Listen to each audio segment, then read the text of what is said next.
에서는 탈락한 자사고가 여러 개 있었죠. 근데 이제 박근혜 정부에서 갑자기 새로운 제도로 급조했습니다. 그 급조한 제도가 교육부에서 시도교육청에서 올린 평가 결과를 동의 또는 부동의 할 수 있다. 즉 부동의하면 자사고로 계속 존치시킬 수 있는 그 권한을 갑자기 시행령을 개정해서 만들었죠. 그래서 서울교육청, 경기교육청 등에서 자사고 취소에 해당하는 점수로 이제 올려보냈던 이 결과를 다 이제 뒤집었습니다. 그런 역사가 있었던 것이고요. 그거 잔뜩 아까 말씀하셨던 것이 답정너 평가라는 표현을 쓰셨는데 그냥 상식적으로 답정너 평가는 아니었던 것 같습니다. 왜냐하면 자, 전북에 이제 상상고가 문제가 되지 않았어요. 근데 내가 만약에 전북 교육감이 진짜 찍어내려고 답정너 평가를 설계를 했다면 왜 0.39점 차이로 떨어지게 만듭니까? 넉넉하게 2.3점 차이로 떨어지게 만들죠. 그리고 또 서울을 우리가 좀 주목해서 볼 필요가 있습니다. 서울에 제가 이제 진보교육 운동하는 분들을 제가 많이 하는데요. 이분들은 한 몸으로 하나고 한 입으로 하나고 떨어뜨리라고 그랬어요. 하나고가 서울의 유일한 전국 자사고입니다. 상징성이 크고 전국에서 학생을 뽑는 그렇죠. 네. 전국에서 학생 모집할 수 있는 전형을 가지고 있는 이제 학교들을 전국 자사고로 하는데 서울의 나머지 자사고는 다 이제 서울에서만 뽑는 광역 자사고고 하나고가 전국 자사고예요.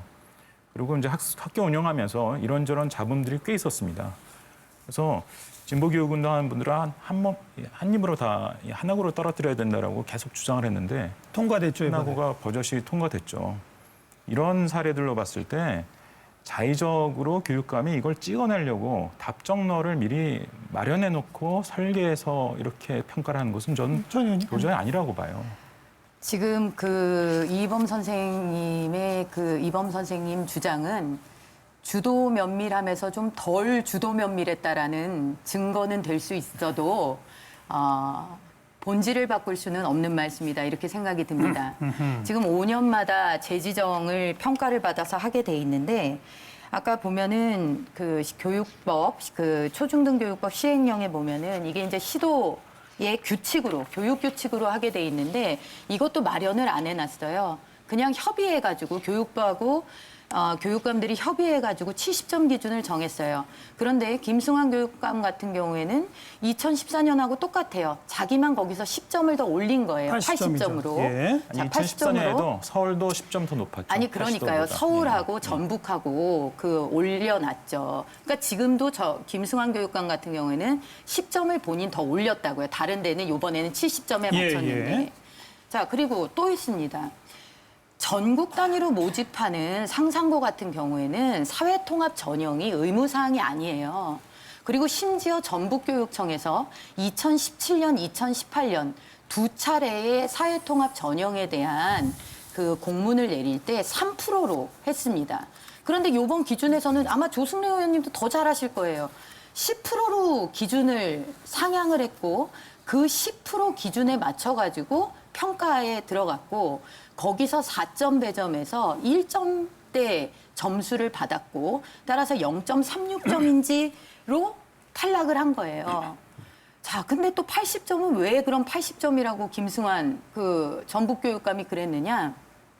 일반고를 전북에 열심히 하는 학교를 해보니까 70점이 넘더라는 겁니다. 네네. 그럼 자사고는 한 80점은 돼야 되는 거 아니야?